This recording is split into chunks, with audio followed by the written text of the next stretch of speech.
Bismillahirrahmanirrahim. Alhamdulillahi rabbil alamin. Wassalatu wassalamu ala ashrafil anbiya'i wal mursalin Muhammedin wa ala alihi wa sahbihi ajma'in. Thumma amma ba'd. Još jedanput assalamu alaikum wa rahmetullahi wa barakatuh. Allah te bareke ve taala da vam dade najbolju nagradu i da nađete večerašnje ovo vaše druženje, izdvojeno vrijeme i metak što ste žrtvovali, ja znam, za vikend. Ne čuje se, jel? A sad? Mogu ja i bez mikrofona, ali žena mi poslala poruku kada molim te malo tiše, kada je malo sporije. Ali nema veze, ja svoju ženu slušam. Jer znam, kažem, da je teško odvojiti posebno dane vikenda, čovjek hoće da se odmori, neko ima i na crno da radi, da još iskoristi koji dan dok je sezone i radni i građevinski, ali nahajr. Večerašnja naša druga tema definitivno da ima svoju važnost, posebno iz tog razloga što smo mi skupina ljudi, ili hajde da kažem, takvo nam je usmjerenje i takve imamo mi tvrdnje, da smo mi ti čuvari ili praktičari suneta Allahova poslanika sallallahu alejhi ve selleme. A Allah dželešanu kaže, vi ste u poslaniku imali najbolji uzor. Uzor u svemu. Uzor Allahova poslanika sallallahu alejhi ve sellem, čita njegov život, njegova biografija, ili ono što se naziva sirom, što malo prije jedan brat pitao, da li proučavati siru kao sira se proučava kao jedan od glavnih predmeta. Pored u prvom redu dolazi akida, a onda dolazi sira Allahova poslanika sallallahu alejhi ve sellem. Sunnet ili život Allahova poslanika sallallahu alejhi ve sellem je definitivno jedan od najvećih ispita za sve nas. Pričam drugačije nego malo prije, pričam. Žena mi rekla da moram biti tih. Ali ja kad vidim da ste zadrimali, onda ću ja podići glas.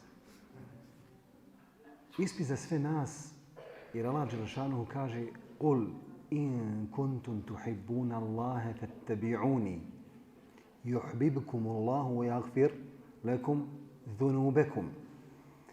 Reci, ako Allaha volite, tvrdnja da voliš Allaha dželešanuhu nije samo ono iman je ovo, kaj nek je ovo čisto. Jeste, paša moj. Ovo treba biti čisto, ali mora se manifestovati na čovjekovim djelima. Reci, ako Allaha volite, mene slijedite. Allahu poslanik sallallahu alejhi ve sellem je nepogrešiv u stvarima vjere.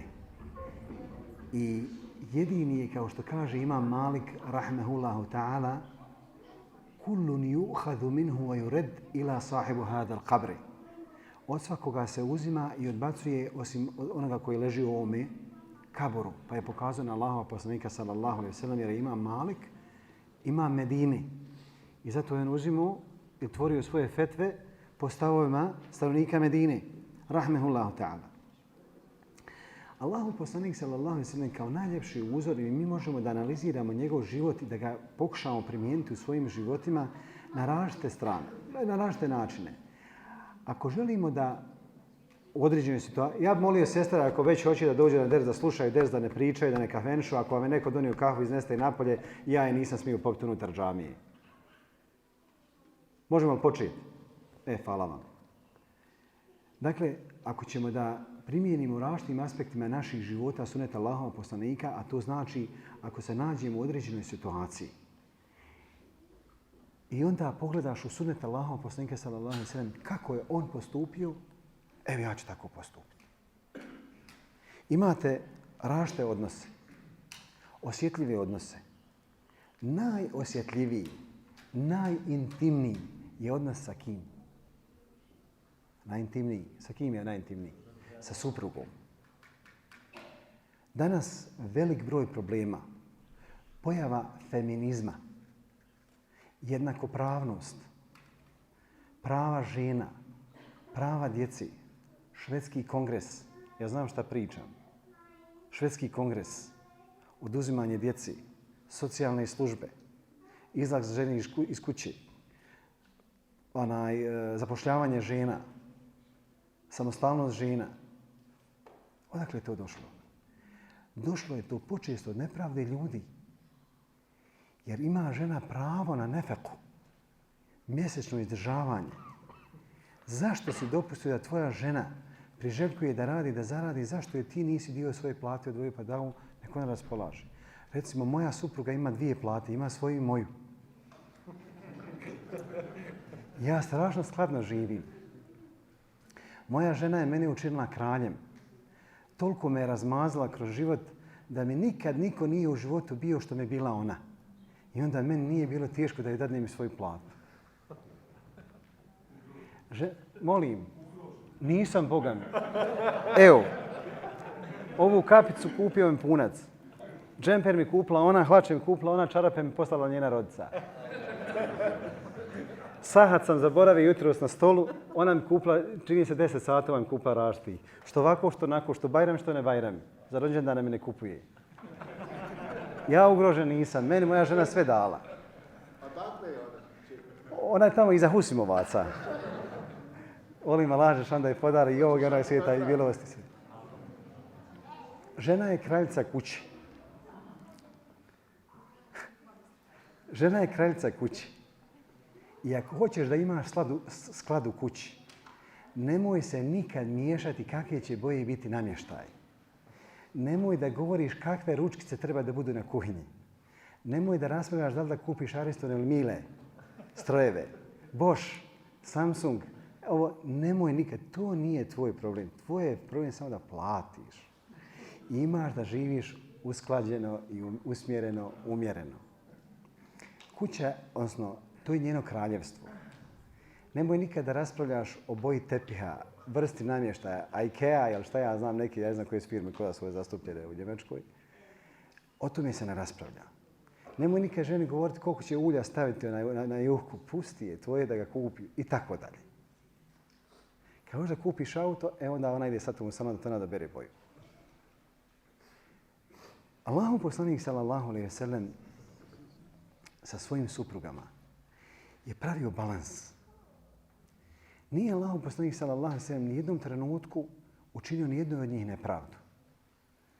Uvijek se spominje priča najbliže, najviše predaja je od koga? Od Aisha radijallahu anha wardaha wa an abiha Ebu Bekr Siddiq. Ko zna zašto se Ebu Bekr zove Ebu Bekr? Ebu Bekr. Nisam rekla Siddiq će doći kasnije. Zašto Ebu Bekr? Kažu Ebu Bekr je dobio ime Ebu Bekr jer je prvi prihvatio islam. Jer to Bekr je nešto novo. A Siddiq, ovo što reče brat, iskreno se dobio onog trenutka kad je povjerovao da je Allah poslanik sallallahu alejhi ve sellem obavijestio o Isri Mirađu, pa su Kurejši došli kad je tvoj, kad je prijatelj tvrdi to i to. Allahu poslanik sallallahu alejhi ve sellem u životu sa Aishom, a živjela je za njega oko 50 godina, nikad o njemu ništa loše nije ona prenijela. Jer imate dvije vrste bradonja. Imate muške bradonje i imate muškarce među bradonjama. Kad mislim generalno muškarce, nema veze, imao bradu ili nemao bradu, ali nemojte me krivo shvatiti. Dakle, može biti muško i može biti muškarac. Kaže jedan brat, šejh, živio sam sa ženom 6 godina. Treba se rastavimo, nemamo poroda.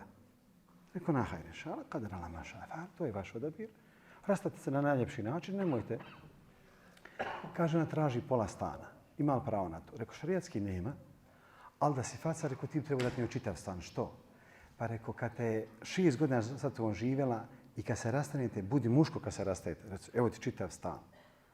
I njemu kaže, men tereke lillahi še'an avadahu Allahu hajre min.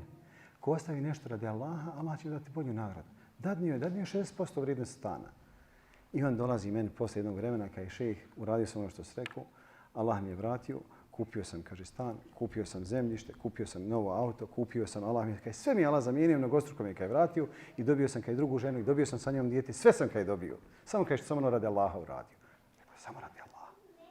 Allahu poslanik sallallahu alejhi ve sellem kaže manifest kulture, edeba, ahlaka, ponašanja, lijepog ponašanja.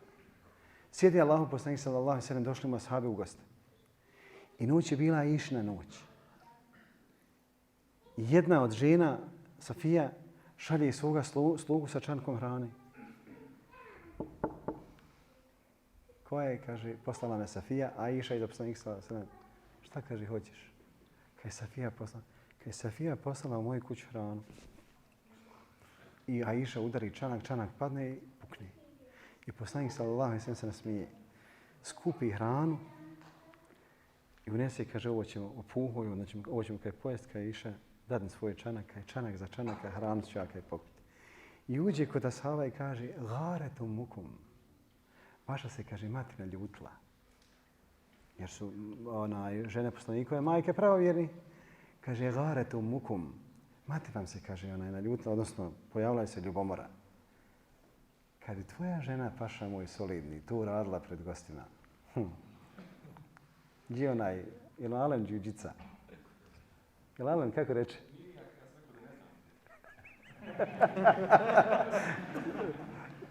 Zna supruga, ona svakog čovjeka zna fino smjesti, sredi za Bajrama i sve ne skirazi. Allahu poslanik sallallahu alejhi ve sellem nije napravio nered.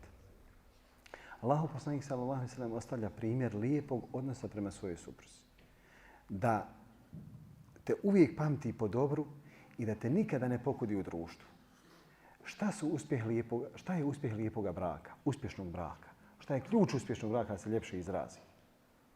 Uspjeh, odnosno ključ uspješnog braka jesu dva ključa.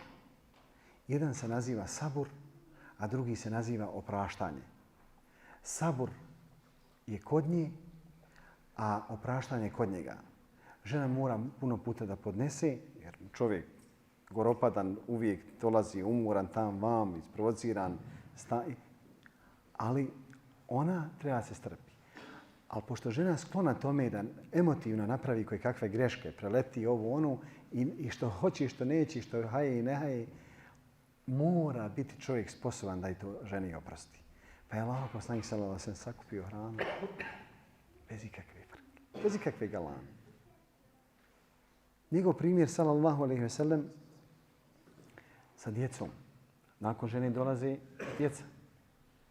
Doći je do roditelja. Nisam njih zaboravio, ali sam namjerno ostavio to što čovjek sa suprugom provede 30, 40, 50 godina, osim onoga koga žena ne ukopa u petoj.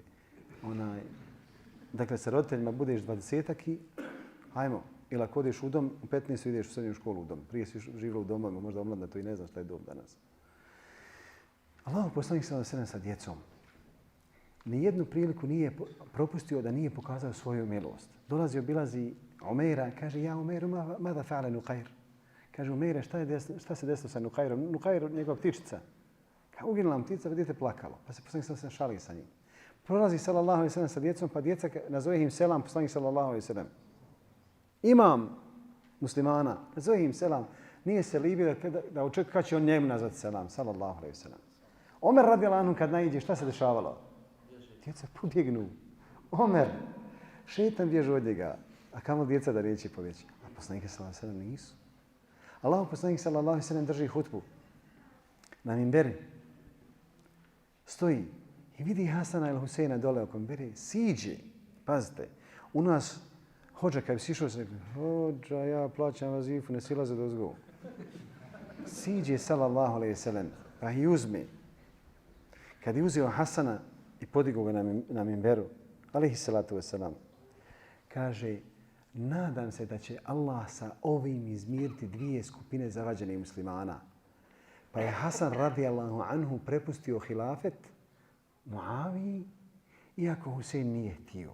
Radijallahu anhu arda. Poslanik sallallahu alejhi ve sellem klanja, oni mu skoči na leđa, pa se igraju. Pa neće da se digne sa sežde dok on ne završi, dok ne siđe mu sa leđa.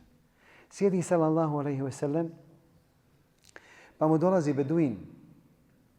I Allahu poslanik sallallahu alejhi ve sellem uzme jednog kod njih dvojice, Hasan se poljubi ga u glavu. Kaže ovaj Beduin, kaže Allahu poslanik, imam kaj 10 djece. Nikad to, kaže, nisam uradio, da poljubim svoje dijete. Kaže sallallahu alejhi ve sellem, šta ću ti ja ako ti Allah istrgnuo milost iz tvoga srca?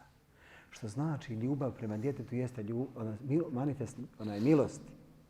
Zato sam malo prije, ovdje kad smo sjedili, govorio, tvom djetetu ne može biti niko veći prijatelj od tebe. Ako se svome djetetu pružio materijalno, pruži mu onda i odgoj. Pruži mu i taj zagrljaj. Pruži mu i taj trenutak da ga saslušaš. Djeca puno puta hoće nešto da kažu ili ne umiju da kažu, se boji da kažu. Neka vaša djeca osjeti da ste i vi najbliži i najbolji. Nemojte dopustiti da vašoj djeci govore pedagozi u školama, profesori, nastavnici. odgajatelji, sociolozi, socijalni radnici, da oni sa njima imaju bliže i bliskije razgovore prije vas. Nego vi sa svojom djecom od malena. Malo prije sam spominjao kako se djeca odgajaju, kako se u djecu usađuju vrijednosti.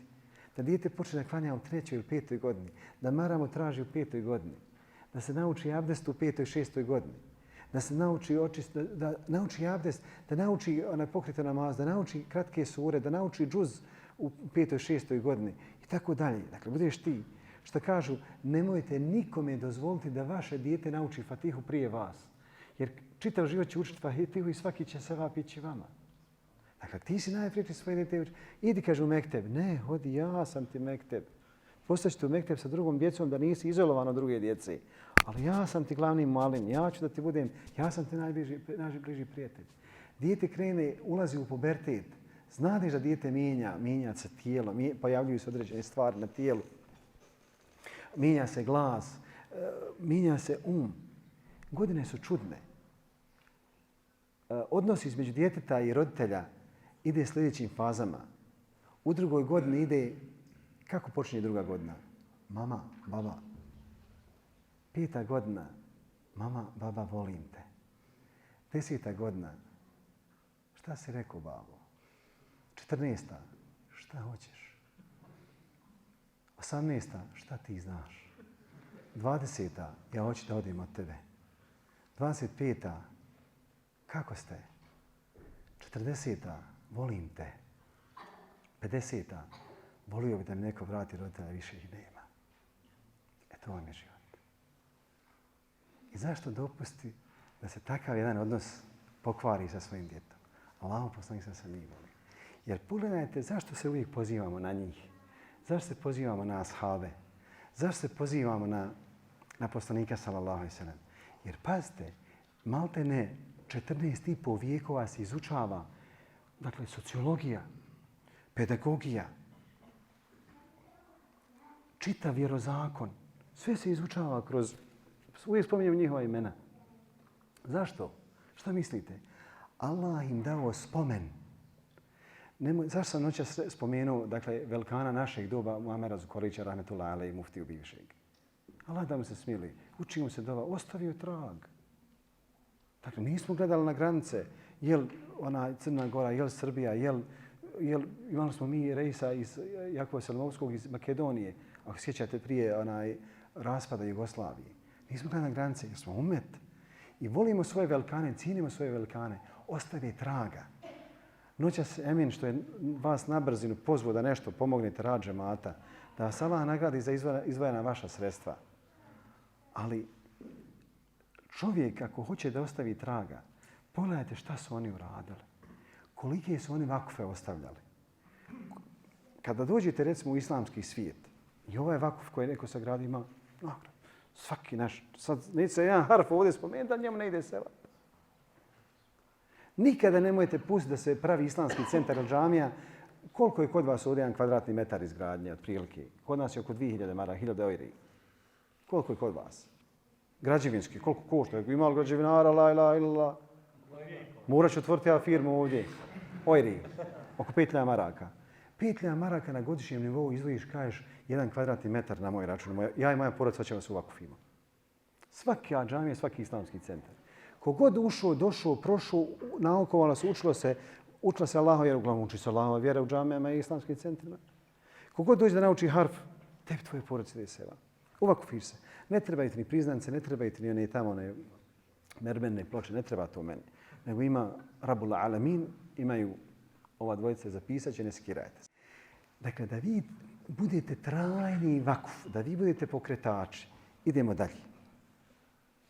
Allahov poslanik sallallahu alejhi ve sellem u odnosu sa neprijateljima. Allahov poslanik sallallahu alejhi ve sellem rušio barijere.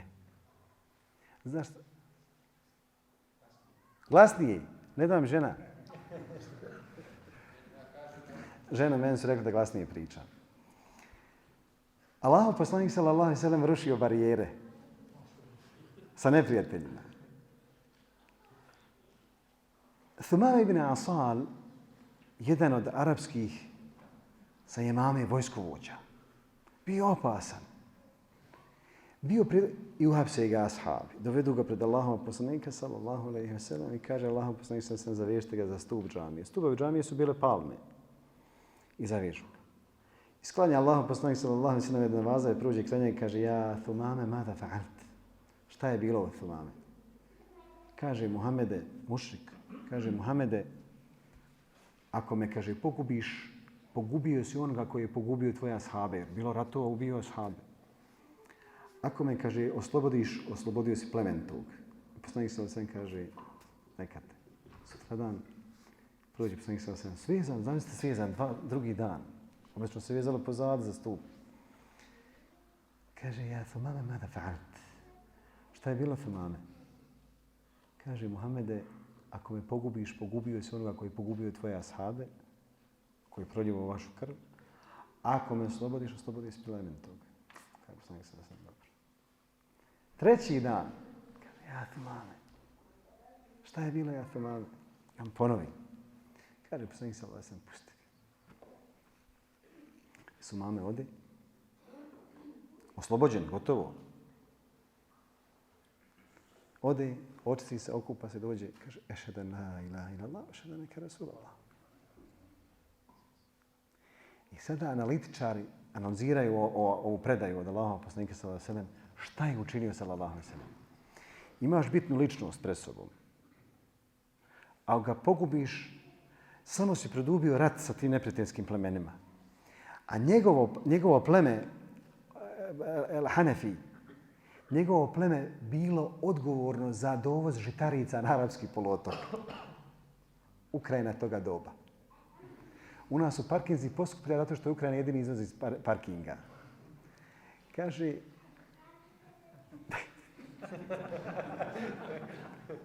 Pa sve vežu za Ukrajinu, la ilaha illallah. Kaže on, Allahov poslaniče, pošto je tad bio gore sjeverni dio, dakle išla mira prema, kad se mira kaže, misle na nabavku i gibiru, dovoz roba. Moram sad da biti bliže. Dovoz roba. I morali su kroz to pleme Benu Hanife ne prolaziti. I on koga pustuje, prošao je prema dole, prema Meki i Medini. Koga ne pustuje, ne može proći. I kaže on, Allahov poslaniče, ako mi, kaže, narediš zrno šence neće doći Mekelijama. Kaže Muhammed sallallahu alejhi ve sellem, pusti ih Thumame. Mora i ona nečega živjeti. Mušici. Meka, rat. Pogledajte. Prvo ima neprijatelj na sjeveru, sa njom sklapa pakt. Odlazi Thumame i čitavo njegov plemen prihvata islam nakon toga. I oni vladaju dovozom roba.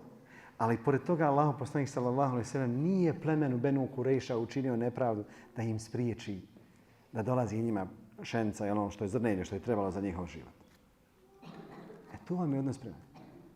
Da onog trenutka kad je ušao Allahov poslanik sallallahu alejhi ve sellem u Meku i on postrojio ih oko Kjabe i kaže on sallallahu alejhi ve sellem, šta mislite da će sa vama uraditi? Kažu oni, ali pazite, Kurejši do prije nekog trenutka kada se ratovalo oko Kjabe, po Meki, krilo se ispod čebenskog ogrtača. Ikrime pobjegao. Allahov poslanik sallallahu alejhi ve sellem rekao, to troje, ne mogu sad sjetiti imena, Ikrime je bio jedan od tri, kaže, ako ih nađete pod čebenskog ogrtačem, pogubite ih. Ikrime pobjegne. I dođe žena i kaže, žena od Ikrime, Allahov poslanik, kaže, recite Ikrime nek se vrati. Pa se Ikrime posle vrati. Bio je Ikrime već popio se na lađu da bježi. I Allahov poslanik sallallahu alejhi ve sellem prije nekoliko trenutaka vodio bitku protiv njih, oslobađa se Meka, ulazi 10.000 muslimana u Meku, tekbiri na sve strane. Kaže Allahov poslanik sallallahu alejhi ve sellem, šta mislite sa vama učiniti? Šta su rekli? Kaže, Kerimun ibn Kerimi, plemeniti sin plementoga.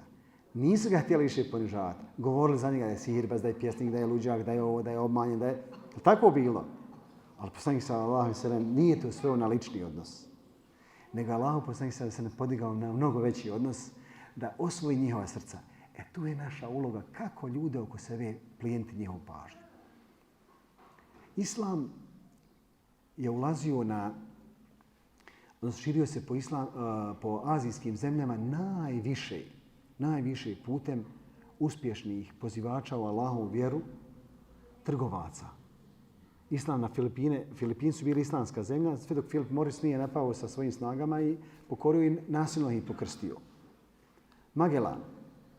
Magellan je izgubio bitku od jednog velikog islamskog vojskovođe koji dan danas Filipini, iako su Filipini danas nemuslimanska zemlja, i dan danas veličaju njegovo ime i imaju njegovo ime na novčanicama. Zvao se Rahmetullah Alej Labo Labo. Suprotstavio se španskim vojskama. Magellana, takozvanog Magellana koji je on otkrio Ameriku, putovao oko Afrike i svašta nešto sa njemu pripisivalo. Labo Labo ga je savladao. Islam se širio kako? Širio se putem lijepim odnosom. Kaže se da je Islam u Bosnu došao, halalte, na Balkan, u Bosnu i ove balkanske države došao, kod nas došao u stvar zadnji, prije je došao u Crnu Goru. Jer većina porijekla nas u Bosni i Hercegovini sa da kažem, islamskog porijekla iz Crne Gore vodimo. Recimo moja familija Beganović iz Crne Gore. Većinom smo iz Crne Gore. I kažu da je Islam dolazio na Balkan, prije toga je bilo pojave Islama. Prije nešto je Mohamed Fatih došao. Kako? Trgovci lijepim odnosom. Samo lijep odnos. Ako pogledate život Allahova poslanika sallallahu alejhi ve sellem, kada je riječ o roditeljima, jedna možda od najtežih tema. Allahov poslanik sallallahu alejhi ve sellem nije se ni rodio, otac mu je umro. Rođen kao jetim. Mati mu umrla u 6. godini. Djed mu umro kad imao 8 ili 9 godina. Preuzeo brigu o njemu Amidža Ebu Talib. Odrastao ko siroče.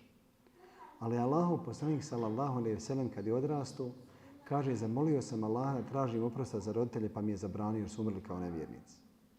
Uprko svim zabludjelim sufijskim sektama koje tvrde da su muslimani. Ali mi je, kaže, dozvolio da posjetim njen kabor. Pa je Allahov poslanik sallallahu alejhi ve sellem pokazao lijep odnos prema svojoj majci iako je umrla. Jer niko na dunjaluku, ja tu uvijek govorim o mladim, nemojte se griješiti od svoje roditelje.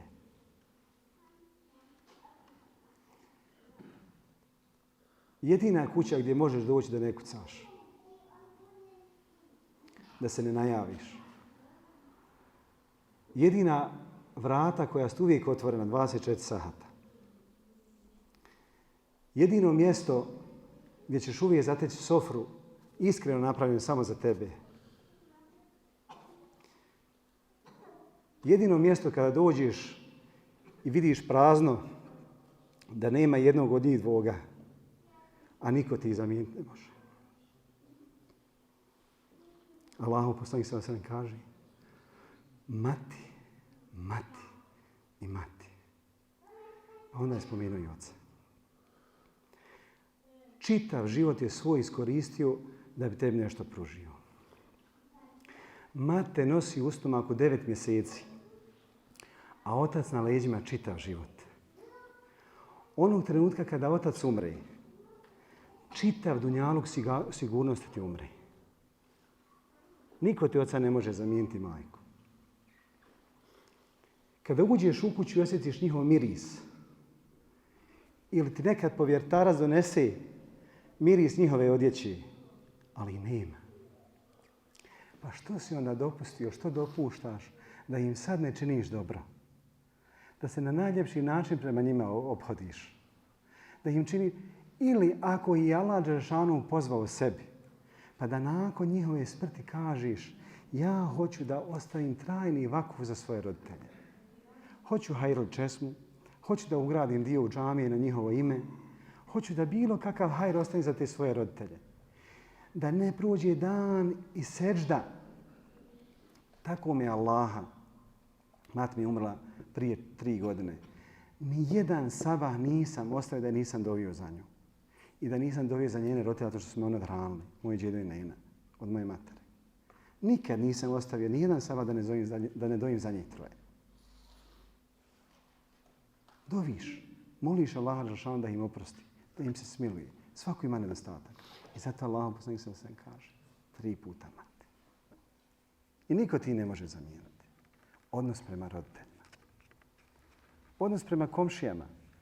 Allahov poslanik sallallahu alejhi ve sellem kaže toliko me Džibril, ajde kažem tako, opterećavao komšijom, da sam mislio da će me naslijediti. Toliko je samo komšijsko pravo.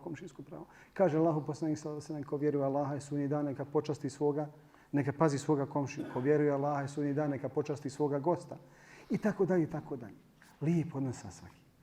I pogledajte da se iz sire Allahova poslanika sallallahu alejhi ve sellem ne može ništa uzeti kao manjak. Jer Allahov poslanik sallallahu alejhi ve sellem svojom rukom je samo pogubio jednog čovjeka, Utbe ibn Rabija. Samo je njega pogubio. I nikoga više sallallahu alejhi ve sellem, a vodio je ratove sallallahu alejhi ve sellem. Čitav medinski 10 godina period do njegove smrti je vodio bitke protiv mušrika, a samo je pogubio Utbu. Nikoga više, alejhi salatu vesselam. Utbe ili Umej ibn Halad? Mislim da je Utbe, ne znam. Elem niz. Zašto? Jer Allah dželešanu kaže وَمَا أَرْسَلْنَاكَ إِلَّا رَحْمَةً لِلْعَالَمِينَ. Poslali smo te kao milost svjetovima. Ali je zamijenio njegovu ulogu toga ko? Halid ibn Walid. Nadomjestio je neko Allahov poslanik sallallahu alejhi ve sellem. Nije bilo situacije da Omer radijallahu anhu kad bi neko isprovocirao poslanika sallallahu alejhi ve sellem kaže Allahov poslaniče, pusti me kada se pozabavi, ne smijem svašta pričati, ja sam u Njemačkoj. Allahov poslaniče, pusti me kada se pozabavim sa ovim. Kaže Muhammed sallallahu alejhi ve sellem, Omere, pusti ga, Omere. Milost. I zato kažem, uvijek izučavamo život Allahov poslanika sallallahu alejhi ve sellem. Allahov poslanik sallallahu alejhi ve sellem na Huneinu, kakav treba biti sa svojim prijateljima? Ja ne znam kako vi živite. Shvatio sam iz vaših priča da ste došli, opet kažem treći put da vas Allah dželešanu nagradi što ste došli iz različitih dijelova i Njemačke i van Njemačke, kao što je moj brat Dževa došao iz Holandije sa svojim sinom. Ne znam kakvim životima živite, kako postojite, ali vjerujte da od ljepote i beričeta jedne kuće da čovjek, ako ne može hefteno, bar mjesečno sazove svoje bliske prijatelje da napravi sofru sa njima lijepo pa razgovara. Da njima pokažeš koliko ih voliš, a da olakšaš njihovim ženama da ne moraju razmišljati taj dan kako će ona i taj dan za svog muža mora pripremati sofru. Pa olakšaš jednima i drugima. Žrtvovat će se nešto malo supe, malo pite, malo buranije, malo kulaka, malo tirta, malo ovo. Oni koji su mog kraja, oni znaju šta to znači. Dakle, sa svojim prijateljima. Allahov poslanik sallallahu alejhi ve sellem, kad se završila bitka na Huneinu, bila su trojica od ashaba tek prihvatili islam. Akra ibn Habis, Ujej ibn Hisn i Abbas ibn Mirdas. I Allahov poslanik sallallahu alejhi ve sellem, znajući da su oni koji pripadaju mu'allafati kulubuhum, koji treba srca pridobiti, i Allahov poslanik sallallahu alejhi ve sellem dadne Akra ibn Habisu i Abbasu ibn Mirdasu dadne po 100 deva, a Ujejni dadne 60 deva. I Ujejne eksplodirao, a bili su velikani, prirodnici plemena, plemenske vođe bili. Kaže Allahov poslaniče, što kaže ovoj dvojici po 100, posebno kaže ovo Abbas ibn Mirdas, njegov otac je bio niko i ništa, odnosno moj otac ugled. A poslanik sallallahu alejhi ve sellem zabranio dava džahilije da se neko poziva na porijeklo i na plemenske zajednice. Ne možeš ti reći, ja sam iz begovske porodice, što jel vi ne umirete? Da oprostite, ili ne idete vi u kupatilo? A moj živ bio. Allahov poslanik se nije to je zabranio. Zato je nazivao dava džahilije, da se neko, to je džahilijeta da neko sebi ističe svoju porodicu. Ja sam iz begovske porodice. Kaže Allahov poslanik, gdje ćeš, kaže, dati Abbasu ibn Mirdasu više nego meni? Jedna deva je vrijedila otprilike nekih 3000 eura. 100 deva, 300.000 euri. I ovaj dobio 180.000 euri. I kaže Muhammed sallallahu alejhi ve sellem, meni kaj to nije dobio. Kaže Muhammed sallallahu alejhi ve sellem, dadnite, kaže, njemu još 40. Idi, kaže, Omere, dovedimo, kaže, zaplenjenih deva, dadni njemu koji 100. Kad je došao jedan od beduina Allahom poslaniku sallallahu alejhi ve sellem, kaže mu sallallahu alejhi ve sellem, vidiš, kaže, između ona dva brda, tamo sitnu stoku, kad vidim, ono je sve tvoje. I on ode u svoje pleme, kaže, idite kod Muhameda, primite islam, daje kad je toliko da se posle njega više nikao siromašiti nećete. A zašto? Jer poslanik sallallahu alejhi ve sellem nije vidio vrijednost tome da zadrži za sebe. U njegovu kuću sallallahu alejhi ve sellem znalo jednom danu ući 90.000 zlatnika. Jedan zlatnik vrijednost je 200-300 sigurno eura. Zavisi od gramaže. Oni šorvanje, dukati. Pa kaže, ne bi došao akšam, Allahu poslanik sallallahu alejhi ve sellem sve bi ih podijelio. Nijedan ne bi ostao do akšama, ne bi dočekao drugi dan u njegovoj kući. Nije se vezao sallallahu alejhi ve sellem za imetak. Ne kažem ja vama podijelite sve od svoje imovine. Nije to poziv na to. Nego samo osjećaj da vidite, odnosno šta je znači odgoj Allahova poslanika sallallahu alejhi ve sellem. Sve u životu dakle traži jednu umjerenost, jednu sredinu. Ni u kom slučaju nije dobro pretjerivati. Ja kažem vama, dolazim sasvim drugačije sredine, pa govorim možda neka sa aspekata ili stanovišta svoga gledanja. I ne bi nikome od vas da učini nepravdu pa me halalite. Jer ne znam kakvim životima živite, u kakvim okolnostima se nalazite. Ali u svemu je potrebna sredina, umjerenost. I odatle naša vjera, onako kako nas je Allahov poslanik sallallahu alejhi ve sellem učio, kao što Aisha radijallahu anha kaže, nikada pred Allahov poslanika sallallahu alejhi ve sellem nisu došla neke mesela da nije zapravo onu središnju, onu lakšu. Da bi olakšu. Zato Allahov poslanik sallallahu alejhi ve sellem kaže jesiru wa la tu'assiru, beširu wa la tunaffiru. Tako je živio Allahov poslanik sallallahu alejhi ve sellem. Nije Allah, dakle, olakšavajte, nemojte otežavati. Obradujte ljudima, nemojte ih rastjerivati. Kada sa ljudima pričate bilo šta o svojoj vjeri, rekao sam malo prije, krene se intimno sa svojim suprugom, pa sa djecom, pa roditelj, pa prijatelj, pa komšiluk, pa gost, pa okruženje u kojem živite. Ja se dobro sjećam fitni koji su bile zauzele Evropu prije 10 godina. Kada su ljudi dolazili nama u halke dole u Bosnu i Hercegovini i kaže ja idem po Njemačkoj operiram. A što neko operiraš? Pa pljačkam kuće. Koga? Kaže Švaba. A što? Pa kaže ratni plijen. A rekao, a kad smo mi zaratili sa Njemačkom? Ja rekao, ne znam da smo u ratu. Rekao, živi odakle ti ta vesela. Dakle, oni dolazili ovdje krali i fale se dole kod nas. Vidim ja, baš dobro se nosi, mašala te varikala. Pukla marka do marke. Rekao, živi bio, nemaš pravo na to. Vi kad dođete u ove države, dolazite pod uslovima koji vam on postavi. Dobili ste bivalne vize, imali neko da se državljanstvo ovdje? Imate državljanstva? Imate pasoš? Prihvatili ste te određene uslove. Pasalo to vama ili ne pasalo, to je tako. Kad prihvatiš uslove, ti si ovdje silni. Dakle, onaj koji prihvati uslove, živiš i radiš i obitavaš u miru. Ono što ne budeš mogu državati nadoknadniku socijalnu pomoć. Što dječji doplaci, što socijalna pomoć, što biro, što tako dalje, dok ne dobiješ posao, pa i tako dalje. Taj krug života, kako se već živi se. Ali tako ili nije? Ali nemaš pravo da širiš nered. To je već pretjerivanje, draga braćo. Ili totalno popuštanje, da čovjek, ono što smo pričali u prvom našem združenju posle akšama, da čovjek se totalno asimila da prihvati sve. Jer imate 3 vrste zapadnih sistema, odnosno uređenja. Imate krstašku, imate cionističku, a i razvratnu. To jeste da se nameću koje kakve teorije. Imaš lobije, imaš masone i sve to. To bi već bilo totalno popušteno, ti potpadneš pod sve moguće stvari i da ne koristiš svoja moguća prava. Naprimjer, kod nas, trenutno govorim o našem kantonu, se povela rasprava oko toga da li djeca imaju pravo da klanjaju u školama. Ja imam 3, sve 3 idu u školu. Stvarova starija, ona na fakultetu i ovaj na fakultetu, ali ja kažem djeca, slušajte, u školu nemojte nikad, govorim kod nas, ne govorim ovdje u Njemačkoj, nemojte nikad nikoga pitati mogu li ići klanjati. Nego ustaneš i kažeš, drugarice, učiteljice, drugarice, nastavnice, druže, profesore, odoh da klanja. Jer ti si taj koji postavlja pravila. Jer nema sistema koji nije zagarantovao osnovna ljudska prava. Sloboda govora, sloboda kretanja, sloboda vjerskog ispoljavanja. I niko. Ja nisam rekao čitavom razredu hajte da klanjate. Nego sam rekao, druže, ja odo da klanjam. Ko će mi dati permission, ko neće, to je vaš problem. Ja nemam problema sa Allahovom vjerom. I tako dalje. Halalite ne više da duljim, bojim se ima neki ljudi treba i dalje putovati. Molim Allah što da nagradi svakim dobrom. Molim Allaha subhanahu wa ta'ala da se koristimo od ove riječi, ove predaje u našu istoriju.